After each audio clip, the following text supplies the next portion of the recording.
29 তারিখ থেকে 8 তারিখ পর্যন্ত দেশে এই 11 দিন একটা জরুরি অবস্থার মতো সরকার কেন এত উদ্বিগ্ন উৎকণ্ঠার মধ্যে আছে? কি আঁচ করছে? গোয়েন্দা তথ্যে কি আছে যে কারণে এরকম একটা ব্যবস্থা নিতে হবে? এই 11 দিনকে কেন বিশেষভাবে দেখা হচ্ছে একটু বলবেন প্লিজ।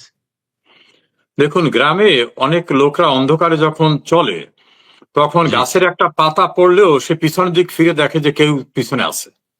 আচ্ছা। এটা এই কারণে বললাম। তারপরে আরো একটু বেশি অন্ধকার হলে তখন জোরে জোরে কথা বলে এবং কখনো কখনো বলে কোনো ভয় আমি পাই না, আমি কোনো ভয় পাই না।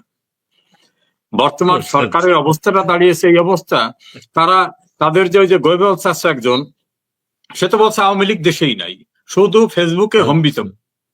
তা উনি যেভাবে কথা বলেন, ওনাকে আমার কখনো প্রেস সেক্রেটারি মনে হয় না, মনে হয় যেন উনি ডক্টর ইউনূসের মাইক্রোফোন, উনি সেইভাবে কথা বলছেন। তো উনি যখন আচ্ছা, বলেন আচ্ছা, যে আচ্ছা। আওয়ামী লীগ কেউই দেশে নাই, টোটালি ওনরা আছেন, তো ওই যদি বিষয়টা এরকম হয়, তাহলে সেক্ষেত্রে তো ওনাদের ভয় পাওয়ার কোনো কারণ নাই। আবার ইউনূস সাহেব নিজেই বলেন যে এই ছাত্ররা বলে যে আপনার এখানে স্বৈরাচার রয়ে গেছে, আমি তাদের বলি স্বৈরাচার তোমার ওখানে নাই। এখন যেখানে যা হয়, গার্মেন্টস শ্রমিকরা রাস্তায় নামলে বলে এর ভিতর স্বৈরাচার, অর্থাৎ ফেসিস্ট। কেউ দাবি দেওয়া জানাইলে ছাত্ররা বলে এর ভিতর ফেসিস্ট। সাংবাদিকরা কোনো রিপ্রেজেন্টেশন দিতে গেলে বলে এর ভিতর ফেসিস্ট। লয়াররা কোনো ডিমান্ড করলে বলে এর ভিতর ফেসিস্ট। এখন ওনারা অন্ধকারে সবখানি আওয়ামী লীগ দেখতেছে, এই জন্য অন্ধকারের ভিতরে আওয়ামী লীগ দেখতেছে। ওনাদের ভাষায় যদি আওয়ামী লীগ কোথাও না থাকে, তাহলে তো আর এত পুলিশি ব্যবস্থার দরকার নাই। ওনারা প্রতি মুহূর্তে মনে করেন আওয়ামী লীগ এসে গেল, আওয়ামী লীগ এসে গেল। এই নির্বোধেরা জানে না যে আওয়ামী লীগ এসে যাওয়া না, আওয়ামী লীগ তো আছেই। আওয়ামী লীগ তো সর্বত্র আছে। দেশের 1/3 মানুষ আওয়ামী লীগকে নিরঙ্কুশ ভাবে সমর্থন করে। তো ধরুন, এর ভিতরে 110 জন এমপি জেলখানায় আছে, 38 জন মন্ত্রী, প্রতিমন্ত্রী, উপমন্ত্রী বা মন্ত্রী পদমর্যাদার ব্যক্তিরা জেলখানায় আছেন। আবার 359 কে গ্রেপ্তার করা হয়েছে সমকালের রিপোর্ট অনুযায়ী। তো সেই জায়গায় যে পরিমাণ লোককে গ্রেপ্তার করা হয়েছে এবং পরিমাণ লোক আছে, এর বাইরে অধিকাংশ লোকই তো জেলের দেশের ভিতর রয়েছে। তা দেশের ভিতর থাকা মন্ত্রী, এমপি, সাধারণ মানুষ, এই মানুষগুলোকে ওনারা প্রতিনিয়ত খোঁজে, সামনে যাকে দেখে মনে করে এ ফেসিস্ট। এই কারণে অজানা একটা আচ্ছা। আতঙ্কে। আর বিশেষ ব্যবস্থাটা নিয়ে হচ্ছে খুবই দুঃখজনক। বিশেষ ব্যবস্থা তো শেখ হাসিনাকে ক্ষমতার থেকে সরিয়ে দেওয়ার পরের দিন থেকেই বিশেষ ব্যবস্থা চলছে। শেখ হাসিনাকে সরিয়ে দেওয়ার পরে যদি বিশেষ ব্যবস্থা চলতে থাকে, কিরকম ভাবে আর্মি আছে, র্যাব, পুলিশ, বিজিবি, তারপর ওনাদের উচ্ছৃঙ্খল যে মব বাহিনী, এরা সবাই থাকা অবস্থায় আবার বিশেষ ব্যবস্থা লাগবে কোন কারণে? বিশেষ ব্যবস্থা তো চলমানই আছে, নতুন করে নাম দিতে পারে, আচ্ছা। এই যে আর কিছু না, না, আচ্ছা, চলমান নতুন আছে। ভাবে নাম দিয়েছে। আচ্ছা, চলমান আছে বিশেষ ব্যবস্থা। এখন দর্শকদের মধ্যে থেকে অনেকে মন্তব্য করছেন, কেউ কেউ, যে আপনাকে প্রশ্ন করতাম যে আওয়ামী লীগ কি আসলে কিছু করতে যাচ্ছে এই 11 দিনের মধ্যে? সরকার এত উদ্বেগ উৎকণ্ঠার মধ্যে আছে কেন? মুন্না, ওই কমেন্টসটা যদি পারো দেখিয়ে দিও। এরকম অনেকে বলছেন, আওয়ামী লীগ কি আসলে কিছু করতে যাচ্ছে? সরকার এত ভয় পেয়েছে কেন? দেখুন, এই যে আওয়ামী অতিথির লীগ, কাছে প্রশ্ন, এমন কিছু করছে যার কারণে অনুযায়ী থরথর করে কাঁপছে। জি, ধানমন্ডি 32। ধরুন আমাদের এমন একটা আইডিয়া ছিল যে শেখ হাসিনা সরকার খুব ভালো কিছু করে নাই, ঠিক আছে কিছুদিন আমরা চুপচাপ থাকি, মানুষ দেখুক। এখন মানুষ যখন দেখছে যে তাদের অত্যন্ত প্রিয় দেবপ্রিয় ভট্টাচার্য যখন বলছে যে 28 লাখ লোক কর্মহীন হয়ে গেছে, 149টি ইন্ডাস্ট্রি বন্ধ হয়ে গেছে, ডক্টর ইউনূস 11টি দেশে গেছে, সেখান থেকে 4 আনা পয়সাও আসে নাই, আমেরিকায় পোশাক রপ্তানি করা হতো, এই পোশাক শিল্পের সঙ্গে জড়িত লক্ষ লক্ষ মানুষ। তো সেই ক্ষেত্রে জি। পোশাক রপ্তানির খাত বন্ধ হয়ে যাচ্ছে, কারণ এত শুল্ক, ট্যাক্স ইম্পোজ হয়ে যাচ্ছে। যখন কোনো কিছু হচ্ছে না, তখন মানুষ চিৎকার করে রাস্তায় বলতেছে শেখ হাসিনাই ভালো ছিল, শেখ হাসিনাই ভালো ছিল। এখন এই সবাই যখন বলছে শেখ হাসিনাই ভালো ছিল, এমনকি টকশোতে ধরুন মাসুদ কামাল, তৃতীয় মাত্রা জিল্লুর রহমান, মঞ্জুরুল ইসলাম পান্না থেকে শুরু করে এম এ আজিজ, যারা তীব্র আওয়ামী লীগ বিরোধী, এর একজন আওয়ামী লীগের পক্ষের না, তারাই যখন বলতেছে যে এই সরকারটা বাটপার, এই সরকারে দিয়ে কিছু হবে না, এই সরকার কোনো নির্বাচনে দেবে না, এরা কিছু আনতে পারতেছে না। কেউ কেউ তো বলতেছে যে এটা আন্তর্জাতিক সরকার, কারণ এদের যত উপদেষ্টা পরিষদ ম্যাক্সিমাম বিদেশি। ফলে এই হতাশার থেকে এরা মনে করতেছে যে আমরা তো ব্যর্থ হয়ে গেলাম, তারপরে তাদের যারা পারিষদ, এই পারিষদ যেখানে যায় সেখানে ধাওয়া খায়। ধরেন ময়মনসিংহে গেছে, দেখলাম একজনে ব্যঙ্গ করে লিখছে যে দৌড় প্রতিযোগিতায় হাসনাত আব্দুল্লাহ নাকি দৌড় প্রতিযোগিতা, মানে মানুষ ধাওয়া করতেছে, দৌড়াইতেছে। আবার গোপালগঞ্জের কাহিনীটা দেখলাম যে উনি একটা বক্তৃতা দিচ্ছেন, সেই ফুটেজটা পাশে, কাকে ভয় দেখান, আমরা ভয় পাই না, আবার উনি দৌড়ে ওই মিলিটারি সাজোয়া যানের ভিতরে ঢুকতেছে। তারপর গেছে কক্সবাজার, সেখানে বাধার সম্মুখীন হয়েছে। এরপরে গেছেন গাজীপুরে, সেখানে মার খেয়ে আসছেন। চিটাগাঙে মঞ্চে বোতল মারতেছে। এখন এরা বুঝতে পারছে যে আর্মি, র্যাব, বিজিবি, পুলিশ দিয়ে যখন কিছু হচ্ছে না, এই সবখানে আওয়ামী লীগ। এ কারণে আতঙ্কে আছে। তবে আমি যারা প্রশ্ন করেছেন তাদের উদ্দেশ্যে বলতে চাই, আওয়ামী লীগ আছে। আর একটা কথা মনে রাখবেন, আত্মরক্ষার জন্য প্রতিরোধ গড়ে তোলার অধিকার কিন্তু আইনগতভাবে আমার আছে। আমাদের নেতা কর্মীদের, আমাদের মব আক্রমণ করা, আমাদের জেলে ঢুকানো, মিথ্যা মামলায় দেওয়া, গোপালগঞ্জের মতো নারকীয় ঘটনা ঘটাতে আবার যদি চায়, তাহলে প্রতিরোধ গড়ে তোলার জন্য কিন্তু আওয়ামী লীগ সুসংগঠিত হচ্ছে। এটা হয়তো ওরা বুঝতে পেরেছে, এজন্য আতঙ্কে অন্ধকারের ভিতরেও ছায়া দেখতেছে যে এই যে আওয়ামী লীগ, এই আওয়ামী লীগ, চতুর্পাশে আওয়ামী লীগ।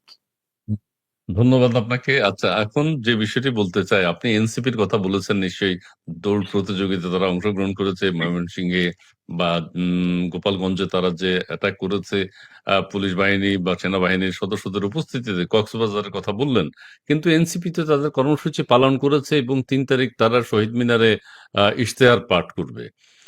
তারা তো এগিয়ে যাচ্ছে। এখন ইশতেহার পাঠ করলে দেশের কি কি পরিবর্তন হবে বলে আপনি মনে করেন? এই ইশতেহার নিয়ে দীর্ঘদিন আলোচনা হচ্ছে। জি, প্লিজ। দেখুন, রিয়ালিটি হচ্ছে তারা যে কর্মসূচি পালন করে যাচ্ছে। জি। আমি একটা কর্মসূচিতে দেখলাম ফেসবুকে যে 900 পুলিশ ডিপ্লয় করছে। 900 পুলিশ থাকলে আর জনগণ একজনও লাগবে না, ওরাই ভাষণগুলো শুনবে। গোপালগঞ্জের প্রোগ্রামে আপনি দেখছেন কিনা, মঞ্চ দেখায়, মঞ্চের সামনে দেখায় না।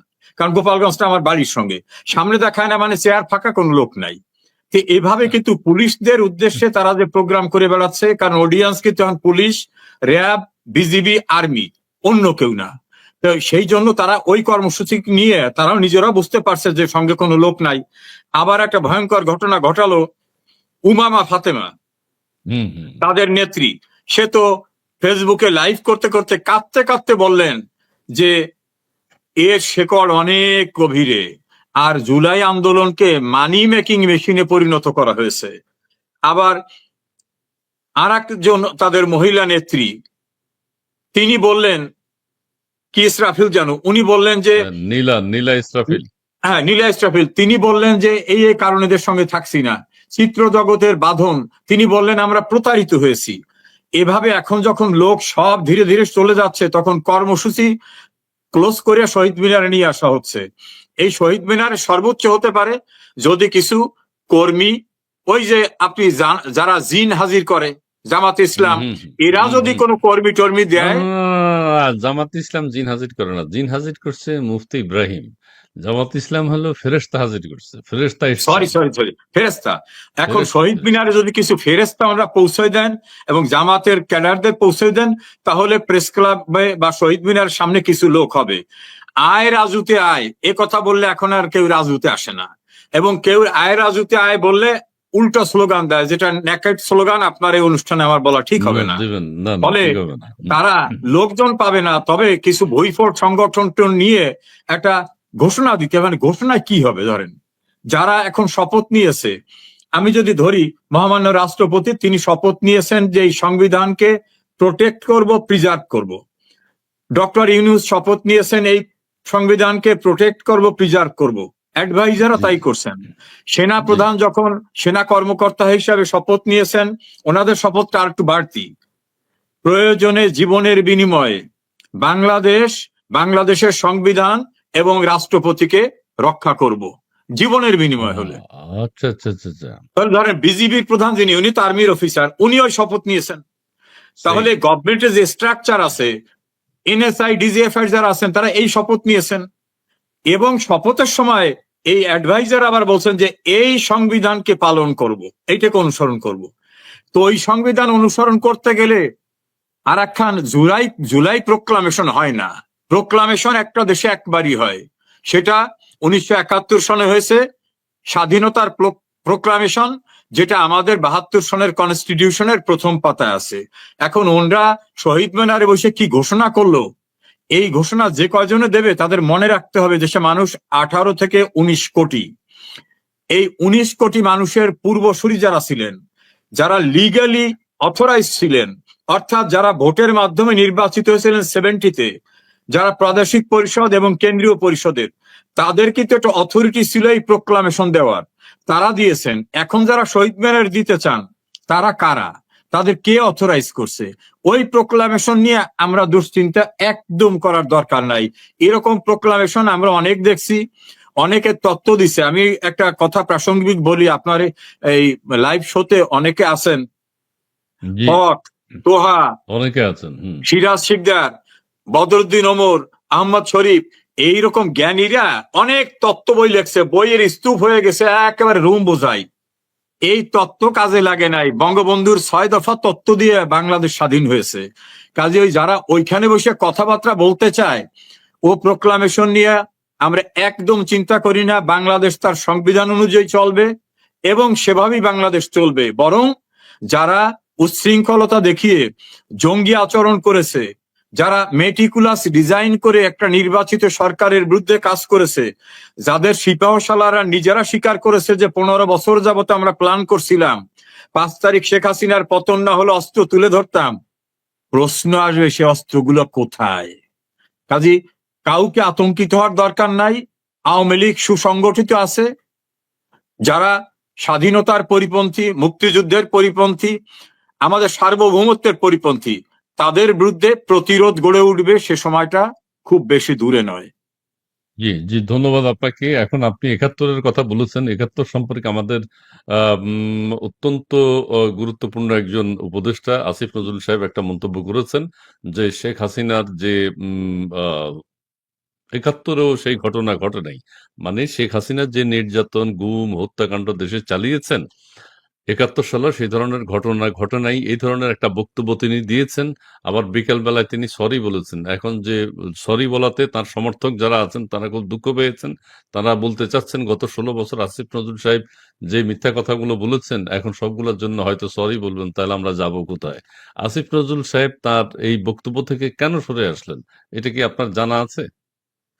আমার জানা নাই, তবে আমার একটা অনুমান আছে। অনুমানটা হলো এইরকম: 71 সনে কিছু কিছু হিন্দুরা দেশে থাকা অবস্থায় তাদের জোর করে ধর্মান্তরিত করা হয়েছিল।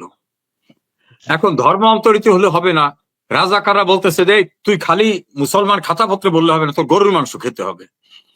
তো অনেকে হয়তো গরুর মাংস খেত না, কিন্তু বাজারের এক প্রান্ত থেকে ঢোকার সময় খালি জিজ্ঞেস করতো, এ ভাই আজকে গরুর মাংস কোন দিকে দিছে, এ ভাই গরুর মাংস কোথায় পাবো।